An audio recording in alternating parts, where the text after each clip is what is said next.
Welcome back to the Metal Exchange. Justin and Chris here with you for another week, another album, and this time, an anniversary. 25 years since Elegy's Manifestation of Fear, an album that I have pretty much been wanting to cover since the day we started recording almost 3 years ago. But more on that later. How are you, my friend? Good. I decided to celebrate the 25th anniversary of this album by listening to this album for the first time. Well, happy anniversary. We will get into all things Elegy and more. But it was quite a week for new releases and for me anyway, new discoveries. How about yourself? Yeah, a lot of good stuff. I listened to the new Edu Falashi album in its entirety today. And it was very good. There were parts of it that really harkened back to old Angra, even like pre-Edu Angra, like some Holy Land here and there. It's got kind of a real kind of I don't know what the right word is for the vibe. Like even just the theme of the album is very like ancient. It has like an ethnic flair to it. Yeah, like ancient South American ethnic flair kind of deal. But yeah, it's really good. I like it a lot. I'll definitely be revisiting that. But bunch of new singles too. I just realized today that Serenity has an album coming out later this year called Nemesis AD. I believe it's coming out in October, maybe November. I forgot.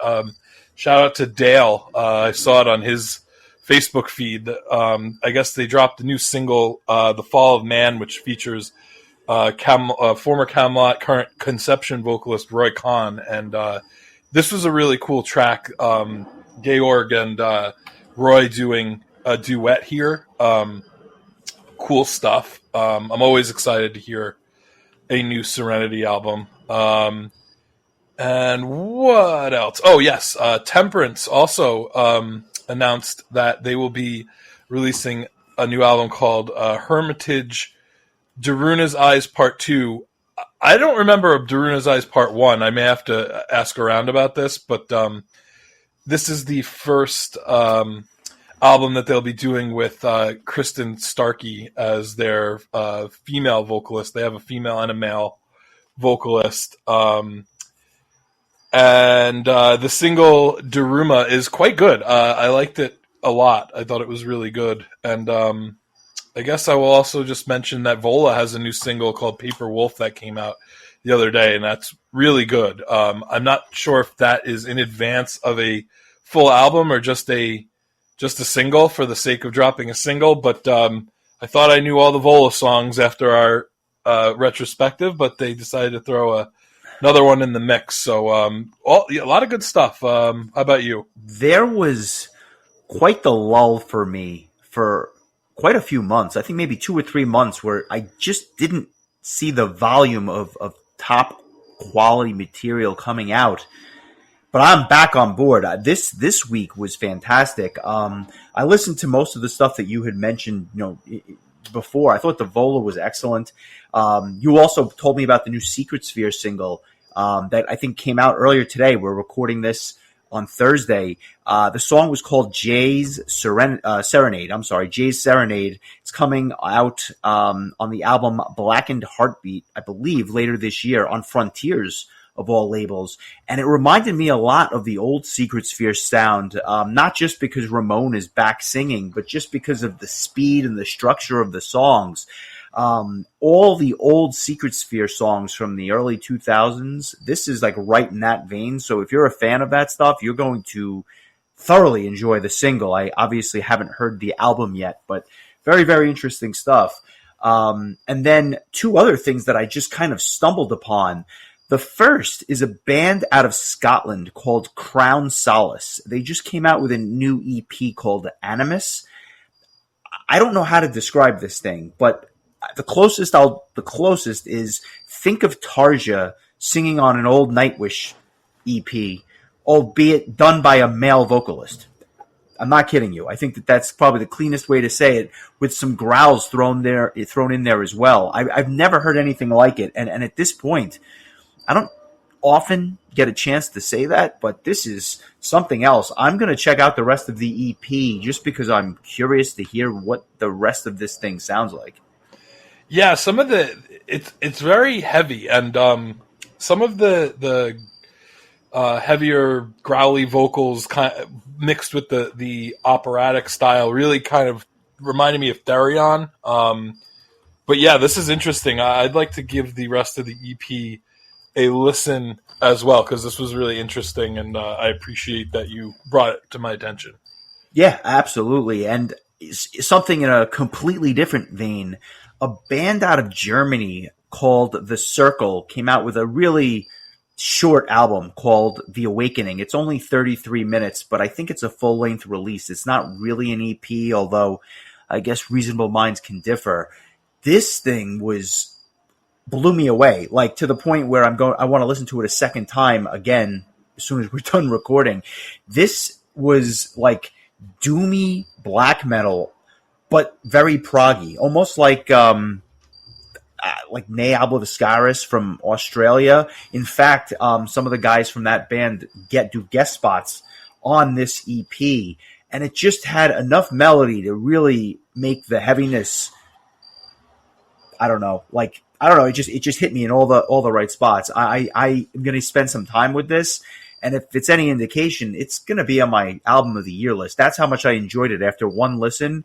And although it's very dense, by the same token, I think that there was so much that you can probably glean from this listen after listen that I just have to go back to it. Interesting. You'll have to post that so I could give it a listen. Yeah, I don't know that it's going to be in your comfort zone, but I think it's something you might actually enjoy despite the heaviness, because there is so much melody to really sink your teeth into. So just a couple of things that I'd heard this week in what was otherwise a really, really good week for music. Yeah, I still want to give the new Sierra album a listen, and tomorrow the Mark Hudson solo album gets dropped, and my friend Rich Smith, former drummer for Power Quest, and I believe he was also in IMI with ZP from formerly of Dragon Force. But I'm excited for this. The one single I've heard was quite good, and so Rich is excited, and so by proxy, so am I. So sounds like should be good stuff. But yeah, it looks like, as you predicted earlier in the year, things will probably ramp up in the fall as far as releases go. But it has been kind of nice to just have a little bit of reprieve to catch up on things. And I feel pretty good going into the Prog Power season. I remember last year with Prog Power being in June, feeling like I was absolutely just so behind on the current music, and I feel good. I might not have to delay our year-end episode until the third week in January this year. We'll see. So we won't be doing that in March this year? Yeah, is that fair to say? We'll see. I don't want to make any promises, but there's still, a lot of good stuff still to come. Angra's got an album coming out. I mean, there's still a lot to listen to, but so far it's been interesting. I feel like there hasn't been as many albums that really have blown me away as last year, but I think there's been more like solid stuff that's in that like 7.5 to 8.5 range than there was last year, if that makes sense. It makes perfect sense, and I happen to agree with you completely. By and large, I just thought this was a much better year. And I guess the point of comparison that I would make is I think you're going to have albums that don't make my top 25 this year that would have been top 15 or 20 last year, just in terms of, apples to apples comparison. So lots to look forward to, like you said. But in the same breath, what do we have? 4 months left in the year, so we're down to the last trimester, if you will. It's going to be an interesting end to the year as we roll into 2024. Yes, I'm excited to see what else everybody has for us. With the year winding down. And on that note, I have been, like I said, have been waiting to talk about this Elegy album, not just since the beginning of the podcast, but really for 25 years. And I say that because of all the major power and prog bands that came out in the 90s when we started listening to this stuff, and bands that we were both familiar with, I don't know that we've ever, let alone in our personal lives, but like I know we haven't on the podcast, I don't know that we've ever talked about this band, which is crazy to me because I love them. And even though I know you're familiar and I know you have Supremacy, I wouldn't say that you're intimately familiar with their entire back catalog. I think that's putting it mildly, but how have we never talked about this band like in any way, shape, or form? Mostly because I had much to say about it. Yeah, I guess there you go. I'll take that. This album came out August 21st of 1998, and I can't believe that it's been 25 years. Yeah, almost to the day. And I can't believe you've never listened to it, but I digress. I remember picking this up. I was at Mr. Cheapo's. Shout out to Charles Florio, who knows all about Mr. Cheapo's. But when we were at Mr. Cheapo's, I don't even know if you may have even been with me, but if you recall, when you walked in on the right-hand side, there were huge stacks behind a glass panel of just used albums. And I mean, you could find some real gems hidden in there if you looked, because it was a lot of it was metal, and I would say more than half of it was old metal albums. And sure enough, it's probably around 1999, 2000, and I found this album, and I didn't own any Elegy albums. I hadn't heard Supremacy at this point. It was just not something I had ever heard. And I said, you know what? Here's an album for like under $10. I'm going to just take a chance and buy this thing. And I brought it home, and I was completely smitten by this band. And for a while, I didn't even listen to any of their other albums. I just listened to this thing on repeat. And to this day, I will still play this in somewhat regular rotation because there's something about this album that just drew me in. And I won't say it's their best, or I should say I will say it's their best, but I don't know that it's actually their best. It's just the one that I like the most, if that makes sense. Sure. They're an interesting band because I think if you asked 10 people, you may get 5 different answers for someone's favorite album. Some people love the old Elegy stuff with Edward Havinga on vocals, just a very different style, and the band was doing different things in the early to mid-90s. And then if you ask other people, some of the other quote-unquote newer albums for a band that's been not dormant for 20 years, but some of the newer albums with Ian Parry are their favorites, and it runs everything in between. But for my money, this is my favorite Elegy album. I may be in the minority here, and I've been just so eager to hear your thoughts on this because part of me thought you might fall in love with it. Part of me thought you might not like it, and I just didn't know where you're going to fall out on this thing. But I look forward to hearing your honest opinion. Sounds good. I really didn't have much to go on other than my limited listening of the Supremacy album, and I think I have all their albums. It's just never just never really listened to them because, again, the whole reason we started this podcast was to kind of take a step back and pay respect to some of these albums that maybe we don't go back and listen to enough, or in my case, never listened to in the first place. And this is definitely one of them. I remember Elegy as being a band that Pat would talk about back when we were in high school. He would rattle off just a shit ton of bands all in one breath, and you'd be trying to write them all down as fast as you could. Like, okay, Elegy, Eldritch, Eternity X, all the E. That was just E. Ed Guy. So, yeah, Ed Guy. I'm like, oh god, all right, okay. And I just always remember him saying, if you're gonna get an Elegy album, get Supremacy. And so when I saw it at Tower Records, like I had told the story last week, I grabbed it just because why the hell not? And like you said, it's one of those things where you're like, what the hell is an Elegy album doing here? I should probably buy it because you may not see an Elegy album in a record store ever again. I know I never did. And the funny thing... Slip disc notwithstanding. Understood.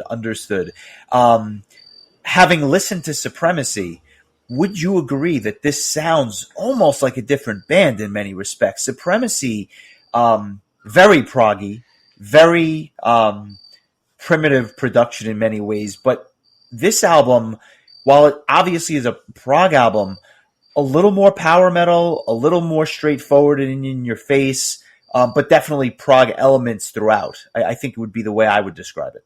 Yeah, I think there's definitely a mixture of the two, of power and prog, which we kind of touched on last week when we were talking about Symphony X. It's kind of in that kind of muddy middle ground but where they do a good job of combining the two the two genres into a nice blend where it's nice that not everyone has to be just a prog band, just a power band. You can get a band that kind of celebrates both.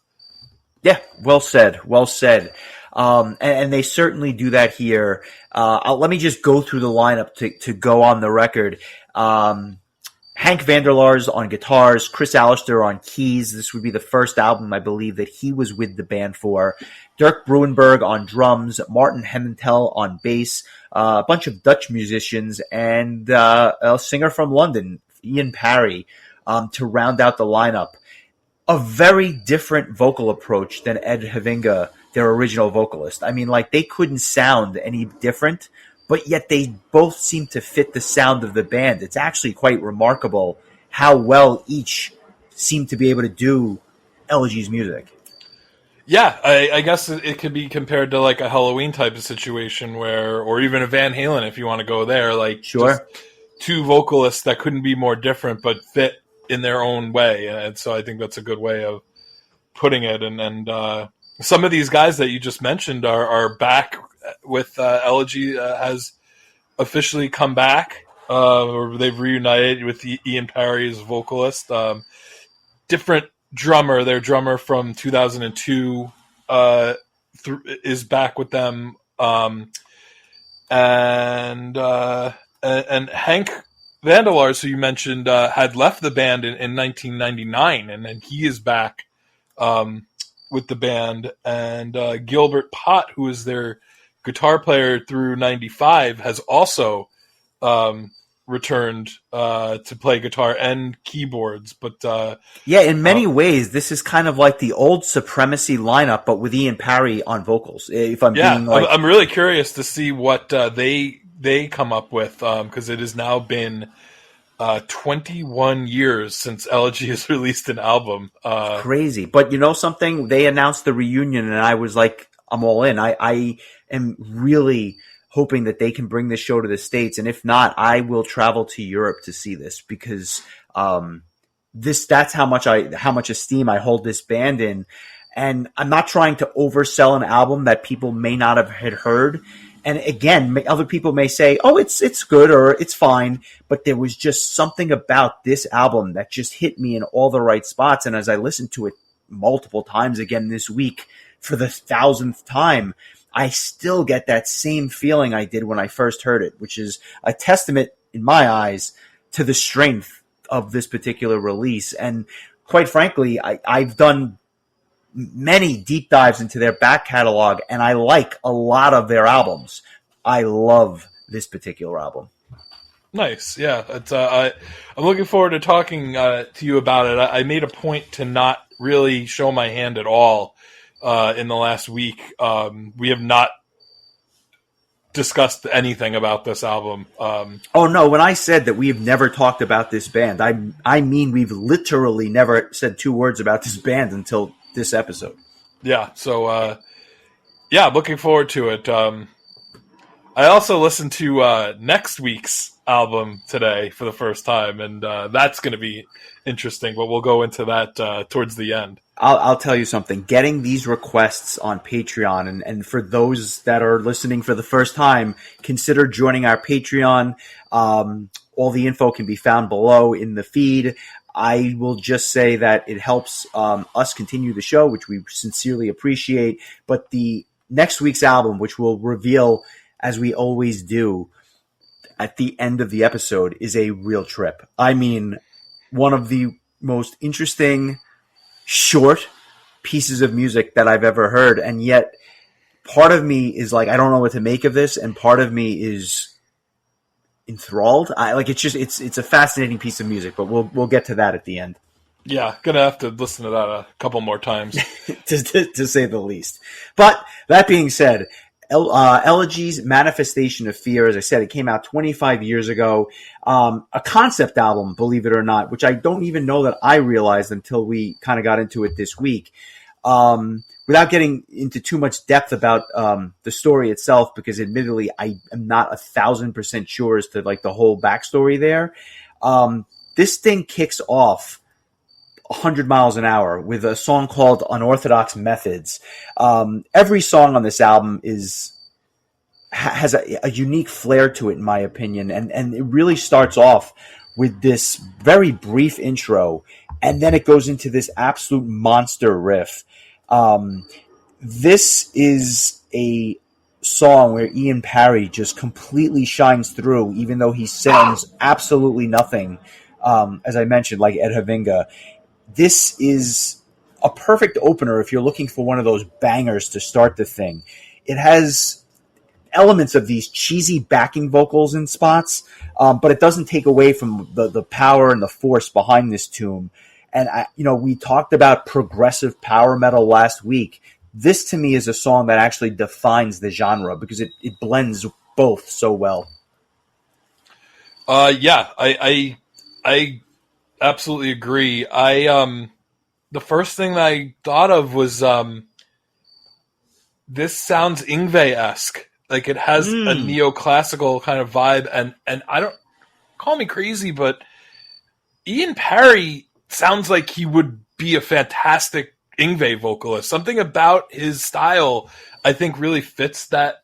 But some of the songs, especially the second track, Frenzy, really just gave me these like 80s era Yngwie vibes. There just seems to be, I don't know, I'm getting like a little bit of a neoclassical vibe on some of these songs, but actually not even so much the neoclassical, but some of the more like kind of more like power metal-y chugging kind of songs that Yngwie would do. But not the arpeggio style, I would say. Not when he's doing the arpeggios and just kind of like going all over the fret, but in the way that the riffs in certain ways and also some of the non-arpeggio solos, I would agree with you. I definitely can hear the neoclassical influence.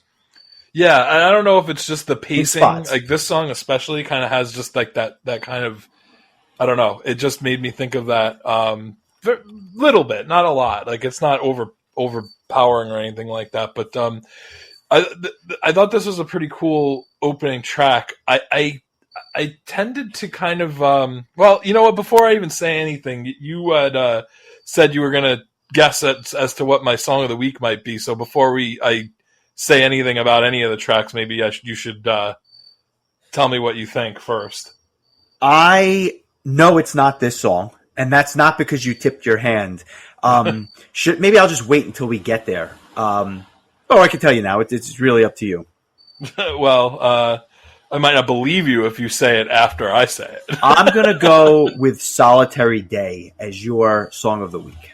Okay, fair enough.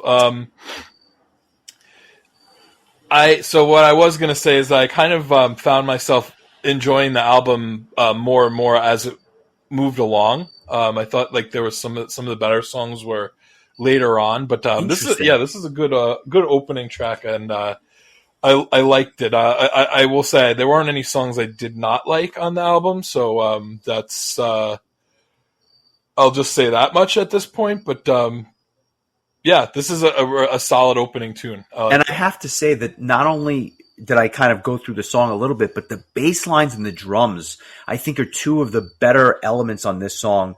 And the mix is quite good. I have to say, we've been talking about a lot of these albums from the mid to late 90s. This is another one where I think the mix is solid. It's not same record label as Superior's Behind as well. Interesting. Yep.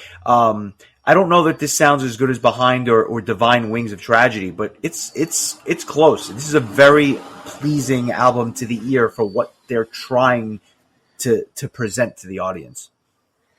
Yeah, I agree. Well put. So after this whole banger of an opener, we get into Frenzy, which is a little bit of a slower tune. Also, great riffs to open. That's one thing throughout. The riffs on this album are just absolutely killer. And this song is quite aptly named because it's a tight little number. I definitely hear the neoclassical elements on this, but the melodic verses and that memorable chorus, with this controlled chaos elements built throughout, I just think is an absolute masterpiece in many ways. I'm curious to know your thoughts about this because this is one of those songs that was in contention for Song of the Week for me. Yeah, this was the one I think most that reminded me of an Yngwie song the most. Like one of the more mid tempo, like maybe Groovy. Seventh Sign era, Yeah. but not really like a wanky kind of song, but just something that's just a really solid, really just good. What's the word I'm looking for? Wow! What a brain fart. Just all the instruments are just on display. Everybody's like, nobody's really outshining anybody. I read a review that that likened Ian Parry's vocals to Dio a little bit. I hear it a bit. I don't know that it's like cloney. I've heard I don't other think he singers. sounds like Dio, but I think his phrasing is like Dio, if that makes sense. In other words, Yeah, there's a little bit of a similar kind of vibe but it's not. I didn't think of Dio. I'll say that until I read it. I will say I did find a review, and since you mentioned the concept, I'll kind of go into that a little bit. The 11 songs are tied together by an overarching story of trauma, the loss of the protagonist's father, the extreme poverty of his childhood, turning into isolation, turning into hatred and evil, which reminded the reviewer of Pink Floyd's The Wall. The story is not told as eloquently as on Pink Floyd's masterpiece, and the sudden, disappointing happy ending of Manifestation of Fear comes right out of nowhere, but it makes for engaging storytelling nonetheless. The concept probably also contributed to shaping the songwriting in a way that feels nuanced and dynamic, as it should be when you were writing about a complex psychological drama, which is a big plus compared to some of the band's previous records.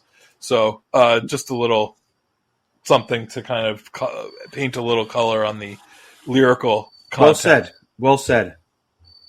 And that comes from Lucretian, who wrote this review for the Metal Archives website. Interesting. I appreciate the color because I really had no idea. But the song itself, what did you think of? What did you think of the second track, Frenzy? It's solid. I liked it. Probably about even with the first track. It's a good tune. I thought it was good. Some of my favorite songs we haven't quite gotten to, and I'll make sure to point them out when we get there, though. See, and I'm going to say that this is interesting to me because I thought you might get a little bored towards the second half of the album because I'll be the first one to admit, I think that much like Symphony X, the first 4 songs for sure, but even like the first half of this album, I think is better than the second half. Not to say that there are songs in the second half that I don't like. I like every song on this album, but I think that the first half is just so strong that the second half takes a little bit of a step down, and that's what prevents it from being, a 10 or a 9.5 or something like that for me.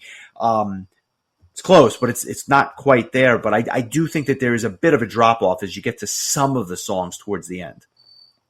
Yeah, I like I've said before, I'm growing in lots of different ways, and I don't know. I think your initial thoughts of how I would view the album was probably true the first couple of times, but the more I listened to it, the more that reviewer used the word nuance, and I think a lot of the nuances really kind of jumped out. Struck me as I listened to it more. I'm glad that I gave this album a couple more listens than I might have had we recorded this 2 days ago. So I think I got more out of it by listening to it a couple more times. But I thought the next track, Angel Without Wings reminded me, at least the beginning of the song, reminded me a lot of Queensryche.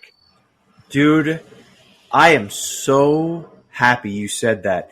Um, I have a lot to say about this song, but let me just start by saying it's my song of the week.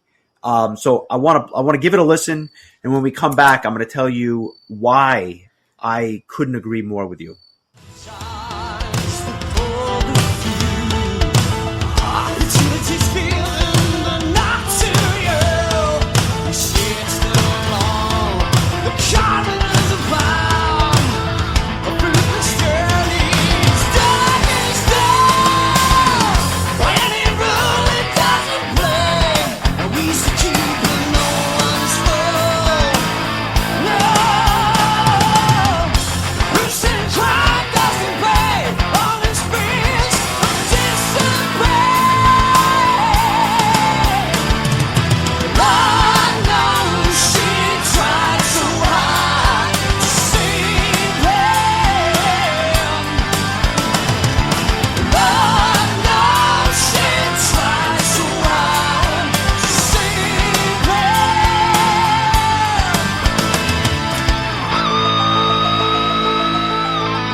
You literally took the words out of my mouth. I think that this is, in terms of pacing, very similar to Frenzy. It's more of a mid-paced tune, but I love how the keyboards help complement all the instruments. The keyboards on this one really pop to me. It almost has like a power ballad feel, and I think the reason I love it so much is that it could have been on Operation Mindcrime. And for that alone, obviously I think that's a perfect album, but I hear the Queensryche on this, and I don't think I've ever realized that I thought it sounded like Queensryche until this week. So for you to kind of pick up on that during your first listen, I found that to be really poignant in many ways. And this track just hits me so hard. I don't think that the instrumental section is the best on the album, but everything else about this song is perfect, and that's why I'm choosing it. And it was a tough choice. There's other ones that were in contention, but for me, this is my song of the week. And I'm wondering, other than Queensryche, did you like the song itself? Yeah, this is my favorite of the first three for sure. I agree with you that the keyboards that kind of hold the whole song together, I think, are just a really welcome addition to the whole sound on a whole. And I think that like the guitar tone is very much reminded me of Mindcrime. Yeah, I'm glad that that wasn't just me. Yeah, no, it most certainly was not just you. And as we get into Savage Grace, the fourth track, I would put this up with those first three. It's another riff based banger of a tune, but the drums pop for me on this, and it's heavy. It's kind of dark, and it certainly fits with that theme you were talking about earlier. The verses here are a little bit vanilla for me. I don't particularly love them, but I do think the chorus is quite good. And again, the keyboards just provide such a nice complement to the guitars on this one. It's a very enjoyable tune, maybe a half a step below the first three, but very enjoyable.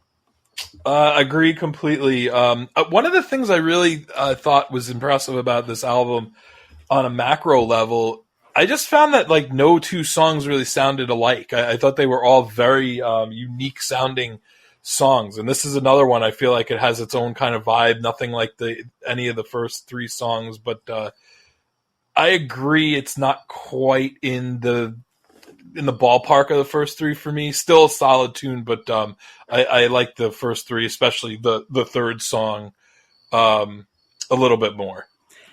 So, to that end, as we get into Master of Deception, now we're like midway through this journey. Any thoughts on this particular tune?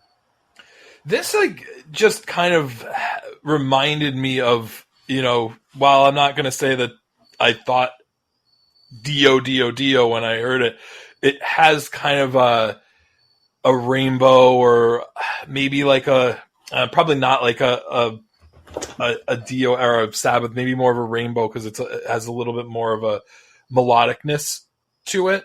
But I like this song quite a bit. I like it more than the previous track. I feel like the drums really keep the pace going at this nice click. It has a nice cadence to it, doesn't it? Yeah, Like just the way. and I think that the chorus is really catchy too. I think this is another good tune. What I like about this is how it's got this ominous sounding beginning, but then it's really kind of an intriguing tune because it's a little bit slower pace, but then the chorus picks up and then it slows down again, during the next verse. And then when the second chorus kicks in, it gets faster. And I like the cadence to it. There's something about it that's really, really interesting. And just you're spot on with this one again. Fantastic drum fills throughout this entire song that really just kind of drive this thing forward. And then a beautiful piano outro. I just think it's a really underrated tune. And I'm talking about an underrated tune from a band that hasn't released an album in 20 years and never really hit it big. I acknowledge that. But for my money, this is one of the better tunes on the album that I don't think I've ever heard anyone talk about, ever. Yeah, well, to be fair, I've never heard anyone talk about any of the songs on this album until now. So except for Pat and me. But yes, that is true. And then we get to Solitary Day, Living in an Ivory Tower. My guess for your song of the week, and I'm not even sure why I chose it, but I'm going with it. And so before I get into the song, am I right? Yes, you are. I am. No way. But it was tight, and I'll tell you with the other song when we get to it that I had was almost neck and neck, but I thought this one was just slightly more my kind of, my kind of milieu, if you will. I hit it on the head. I'm proud of myself. I really have this one pegged. You hit the Queensryche, you hit some of the other points, and I got your song of the week. So kudos to both of us. I just think that it has I think of all the songs, the intro to this song I think has the catchiest or the most. I think it just pulls you in more than any of the other. That riff with the bass line underneath is sick. Like it's so good. I think it's one of the only songs where the very first time I heard the album, I was like, oh, it really hit you right away. It's a very proggy. It's like a proggy riff, but at the same time, it's more of a power metal song, and I think that's why you like it because it's faster. It's more galloping in many ways, and I just think it's great songwriting throughout. There's also a waltz-like cadence to the verses, whereas the instrumental section is this speedy neoclassical bit that's going on that's kind of all over the place. And Ian Parry never sounded better. So I think that for a guy that likes good choruses like yourself, this is about as good as it gets. And this was actually the bonus track that they chose for the album because they released an extended version of this particular tune as a bonus track. Great choice. Let's give it a listen and we'll come back and talk about it a bit more.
Outstanding choice, if I do say so myself. Definitely another one that was in contention for me. I just think it was those power metal elements that were going to hook you in, and you got hooked. Oh, no doubt. I was hoping that it's sometimes when I land on a song early, I'm hoping that I'll end up liking something else more. And there, like I said, there's another track that came close, but this was the one that just really spoke to me right from the get-go, and I look forward to hearing it. But I have to say, there's some other songs that actually were getting stuck in my head more often than this, just because they had such a hooky like chorus or whatever. And I'll mention them when we get to it. But So that I was think gonna be my next question. Is the next track is the title track, Manifestation of Fear. And there's a bit of an annoyance quality to the chorus, but I'll be damned if that doesn't get stuck in your head. The way that Parry enunciates the title of the track. yeah, this is exactly one of the ones I was referring to.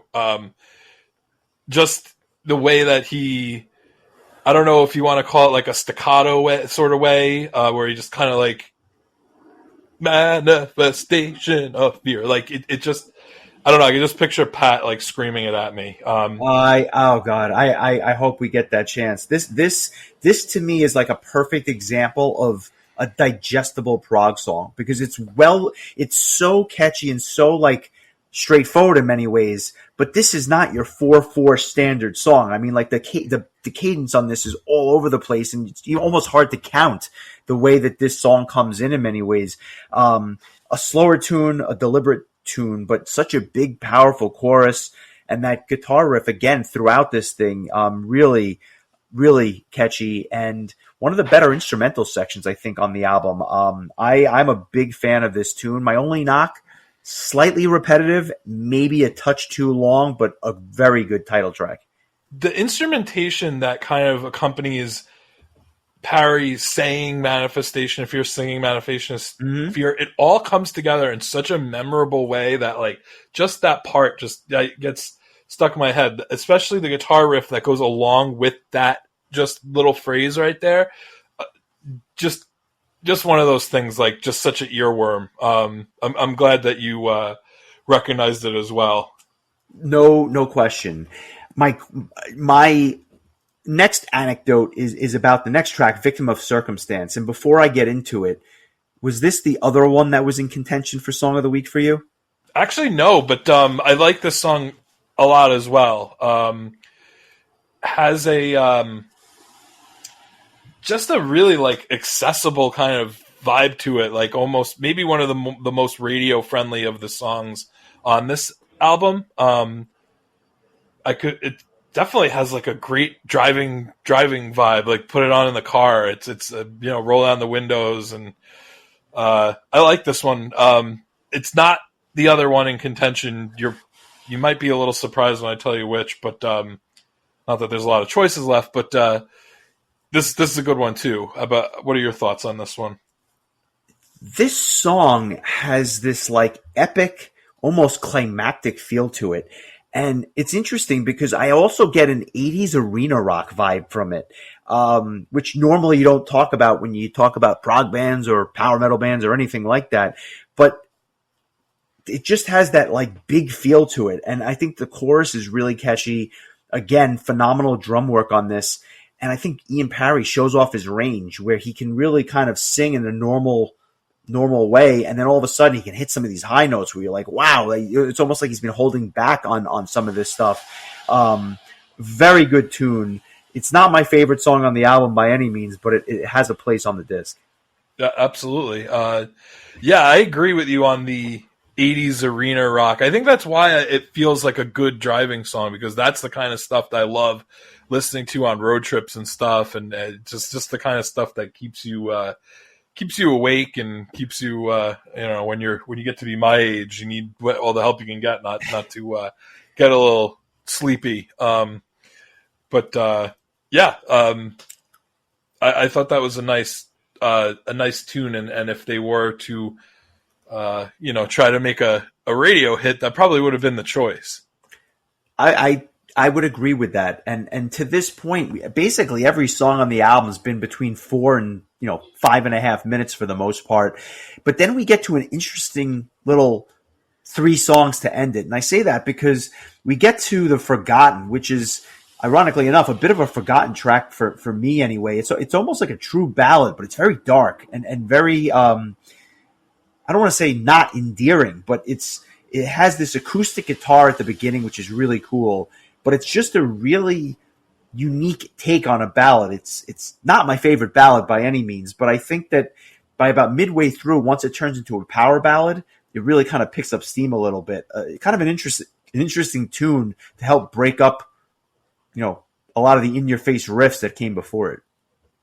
Yeah, it's definitely the ballady-est or most ballad-like A bit of an track outlier on the album. I don't know if I would call it a traditional ballad, because it definitely has a kind of darkness to it that you don't really get in a lot of power ballads, like you mentioned. But I thought it was good because the last two tracks are kind of like a 2-minute instrumental intro leading into a 6+ minute kind of a proggy, like, I guess if there was going to be an epic song on this album, I guess that would be it. So I feel like this is kind of a good song to lead into this last 8.5 minutes or so of the album. Although it made me laugh because I was listening to this and my girlfriend walked in and when he was saying "you got a fight on," she thought he was saying "you got a Fido." She's like, "Is he singing about his dog?" I was like, "I think he's British, man. Give him a break." Yeah, you got a Fido. Woof. I don't know that I ever appreciated this, but Redemption, that penultimate track, really is kind of an intro to Metamorphosis. I kind of lumped them together. I could see why. Yeah, I actually have them on my computer as one track, which I guess when I first got the album, it just felt like they, I used to always like kind of link these kind of little instrumental intros to the songs because I would shuffle stuff so much that I wouldn't want to hear like one without the other. So that was kind of my sense about this even before I really listened to the album, and it seems to make sense. The first 2 minutes or so is like a very almost like it kind of reminded me a bit of like Scenes from a Memory, like this like really dramatic proggy kind of intro. Not quite the Jordan Rudess-esque mastery of the keyboards, but just a really like dynamic and almost theatrical kind of intro leading to this kind of meaty final song, Metamorphosis. Yeah, I agree with that. And when it comes to Metamorphosis, what an interesting finale. What I would just say is a very satisfying conclusion to a great album. And I say that because it's almost like two songs in one. This starts heavy, in your face, great keyboards, these simple but effective verses, and then, a chorus with a very big feel. And then all of a sudden, the back half almost turns into a true ballad, like a metamorphosis in many ways, where the song just completely changes. But you don't hear that often. I thought it was very well done. Yeah, this was my runner-up for Song of the Week. It just, the more I listened to it, the more I liked it. Just the way, again, like just the way that Ian Parry like says the name of the track or sings the name of the track, it just like really just grabs you, and you're just like, yeah, man.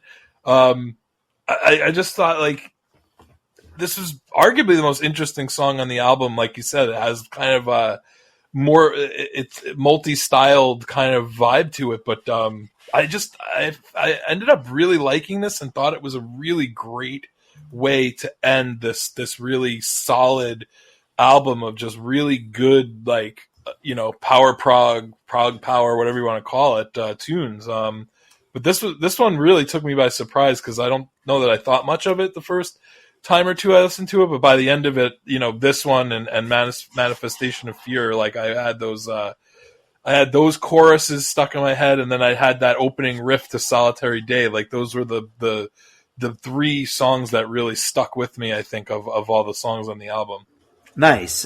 And before I have you rated on a scale of 1 to 10, did you hear enough to make you start checking out some of their other material? Because, like, I feel like this is a band that has what? This is they have 7 albums, an EP. There's like a lot of stuff here where if you haven't heard it and you liked what you heard with this, this may not wind up being your favorite, but there's probably something else in there that you're really going to love. Yeah, I would like to listen to more. I don't know when the hell I'm going to find the time to do it, but I did go back and listen to that first track on Supremacy, and was just like, man, this was a really good band. Like, I just never really gave them the time. So hopefully we will revisit this band and talk about another album in the future, maybe State of Mind, or even one of the older albums with the original singer. I mean, I think that Supremacy would be a great album to choose just because it's different in many ways. But again, a lot of people just think it's an all-time classic, and I can certainly understand why. All right, next week. No, well, ironically enough, that we're celebrating. If you really want to get into it, that album, I think we're celebrating the 30th anniversary for that album. So something to think about. Let me see when did that come out? Elegy Supremacy came out June 1st, 1994. So I don't know. Maybe we'll have to celebrate it next year in June. Yeah, it could be my birthday gift to myself. There you go. I like it. I like it a lot. Scale of 1 to 10. What are you giving Elegy's Manifestation of Fear? As to quote our friend Chris Willenbrock, I'm going to Nietzsche it, I think it was his exact words, and give it a 7.875. I liked it quite a bit. I think it lacks the nostalgia factor that I'm sure you have for it, but it was very enjoyable, and there's definitely some tracks on here I look forward to revisiting. Good stuff all around. Not only would I say nostalgia, although there's obviously some of that, for me, there's a staying power to it. The fact that here I am 25 years later and I'm still, again, I keep this in rotate. There's few discs where I go back to over and over again over the course of 20 or 25 years. And this is one of them. And I certainly acknowledge it's not a perfect album, but for some reason, it struck such a chord with me that I'm giving it a 9. It's not a 10. It's not a perfect album. I'm not going to say that. But in many ways, it's kind of a desert island disc for me, because if I had to pick 25 or 30 albums to bring with me, I get a lot of joy out of this, despite, certain songs, which I wouldn't say are perfect songs. There's a lot that I love. So it's a 9.0 for me. Yeah, at least it doesn't have Pharaoh on it. Yeah, there you go. The flack we got over that comment. I mean, I don't change my mind for anything, but my God, apparently people. I'm just going to double down on my shitty opinion. So. I like it. And before we get to next week's episode, which again is going to be a trip in and of itself, three news items I wanted to bring up.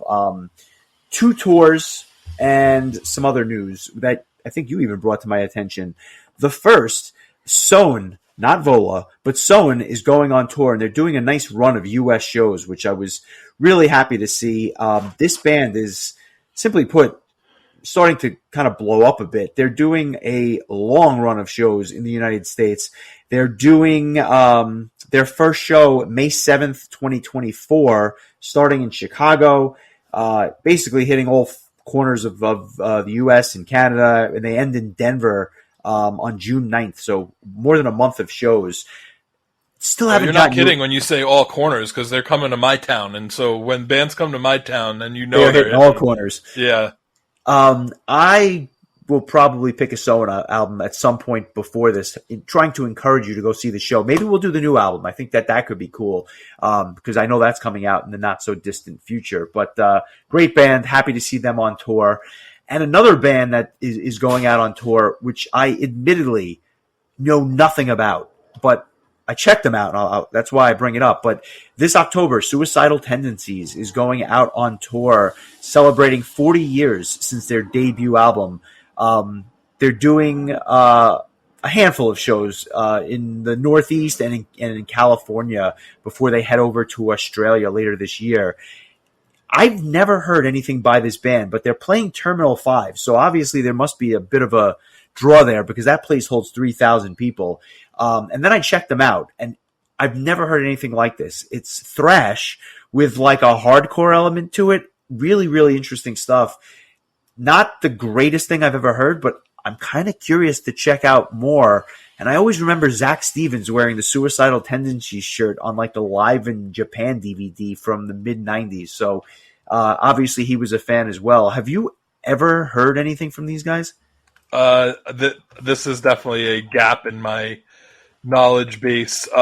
With the one exception of the song "Institutionalized," which was from back in the early '80s, but just because it had such a classic music video. I'm not sure if you Never saw it. yeah, it's a really you'll find it on a lot of top 100 music videos of all time lists and stuff like that. Interesting. And I want to say it was on an episode of Beavis and Butthead, which that doesn't surprise me. Many music videos were over the years, but this was like such a. I don't know if you know the song, but it's just kind of like talking. It's like talking over guitars. It's a really like interesting and weird kind of tune. I don't know if it's a good example of what the rest of their material sounds like, but that's the one song that I just happen to know fairly well, and then that's it. Well, like I said, I heard enough after one song to say I'm going to check out more. I don't know that I'm going to go buy the entire discography, but I want to check them out a little bit. And the last piece I would recommend you check out the music video. Just I will do that. Do that. The last piece of news I wanted to talk about, Roy Khan, an article that you sent me about Roy Khan kind of talking about his exit from Camelot and his whole, kind of finding religion. It sounds like he was in really bad shape when he left this band. He doesn't really get into too much detail, but it sounds like between the touring and the recording, it was really becoming quite taxing. And I think he saw his life going in a direction that he was not, fully in favor of. Well, I mean, if you think about it, he took how many years off from being a musician, really, or being like a touring musician? What was that? 2011, I want to say or 2010 was the year. Yeah, something like that. And so 10 years, he kind of just took like a sabbatical. And sometimes you just got to listen to your body and listen to your mind and do what you got to do. And I'm sure it's for the best. He had nothing but positive things to say about Camelot. He said he was glad that the band was able to continue on without him. So it doesn't sound like there's at least from his end, doesn't sound like there's bad blood there. As a fan, it makes you wonder, is there ever a chance that he might join them on stage one day? Who the hell knows? But it is interesting, and I'm glad that he, helped himself in a way that meant that he could kind of come back. And I was so excited that last year I finally got to see him sing live, because I was so excited going back to 2010, going to that Prague Power that year that Camelot was headlining. And I was like, holy shit, I'm finally going to get to see Roy Khan sing. And I got Michael Erickson instead, which was pretty damn cool. But it took me, another 12 years to finally hear Roy Khan live. And boy, like, you wouldn't have known that he aged 12 years, because he sounded fantastic. Oddly enough, I heard him sing with Seven Spires before I heard him sing with Conception. How many people can say that? Yeah, probably whoever saw Roy Khan for the first time that night. I'm sure it wasn't just me, but I'm just glad. It was nice to see that, and it's cool because, like, as a fan, you always wonder what the hell happened when there's like a breakup like that, and it's nice to see somebody be kind of forthcoming about what it is they were going through and why things went down, because it was very it felt sudden, because Camelot had a whole US tour that was coming up. It wasn't just Prague Power. Prague Power, I believe, was the first show of what would be their US tour, and they ended up canceling that entire tour, and thankfully Michael Erickson learned the material quickly enough that he was able to come and make sure that Camelot could still play at Prague Power. And I'm very grateful I got to see that, because that was as cool of a set as you'll ever see. Not many people can say they've seen Michael Erickson and Charlotte Wessels perform The Haunting together. Very cool moment. And this was back when we weren't allowed to record anything. So Yeah, well, I mean, if you think about it, that band, I've seen them with. I was fortunate enough to see them with Khan. I saw them with Michael Erickson. I saw them with Fabio. I saw them with whatchamacallit, Michael Tommy? Karavik. I mean, like, I've seen so many different incantations of that band, but I'll be seeing them again in 2 weeks. So I guess it's This time they with stood the test of Melissa time. Bonney. Yeah, there you go. So I think I've seen that too. I saw that on 70,000 Tons. So But have you seen them with Mark Vanderbilt? no. I definitely haven't. I guess I had to be in South Florida in 1993 for that or something. But I digress. As we alluded to earlier, next week is going to be something special. One of our Patreons, Richard Mosley, has suggested an album that, quite frankly, had it not been for him, I guarantee you I would have never heard. We're going back to 1992, and we're doing the self-titled album by T-Ride, the San Francisco-based heavy metal band, which, quite frankly, released this one album and then called it quits. This is something else, man. How would you describe this after one listen? I mean, if you had to just succinctly describe it. It it was like Exactly. It was like Red Hot Chili Peppers meets Armored Saint. You know something? That's kudos to you. That's pretty good. This is going to be, for those that have never heard this album, it's a trip. For those that have, you know what we're talking about next week. So I look forward to bringing all things T-Ride and going back all the way to 1992. So I guess this would be a career retrospective then, huh? In many ways it is, and they've kind of defined themselves as, quote, experimental metal, which that's about all you need to know right there. And don't get too excited. No, you just hit the microphone, but no. Kidding aside, it's going to be a fun week. Lots to look forward to. If you like what you hear, give us a like and a follow. It helps other people find the show. Once again, please consider joining our Patreon. It helps kind of defray the costs for everything that we're doing, and obviously we just appreciate the support. And after, I think the week after that, we'll come back. We'll kind of release an episode on our thoughts and kind of go back to Prague Power and kind of walk everyone through our weekend. And I gotta be honest, man, I feel like it's been a long time since I've heard a request of yours. I know we did Symphony X a couple of weeks ago, but I look forward to hearing your next request as we get to mid-September. Yeah, I feel like I need to start taking a page out of your book and start a list, because the list is just this construct floating around in my vast brain of chaos. So iPhone notes. Yeah, I know. I use it for many other things, except things that are actually useful to me. But yeah, it's. I also think it's kind of fun to just keep you on the edge of your seat and then just kind of just see how I feel when the time comes to make a choice. And sometimes something just sits. Like I kind of had Divine Wings was something I felt pretty strongly about for probably the better part of 2 weeks. I actually have something I want to do later this year that I have in the back of my head, but the hope is that I remember. There's just the like I said, and I'm a broken record, but the great thing about this podcast is that there is just no shortage of things to go by, and again, like, it's great to get these requests because, like you said, I don't think I've ever would have even heard of T-Ride without Richard requesting it. So, another thing to add to the education. But there's just so much to cover, and I don't, as of right now, I don't have the slightest clue what I'm going to choose next. But God knows when the time comes, I will be ready. Well, when inspiration hits, we will all be ready. So enjoy the week, my friend. We come back next week with T-Ride by request. Not T-Pain. No, not that at all. Enjoy the week, my friend. I will talk to you soon. Alrighty, take care, buddy.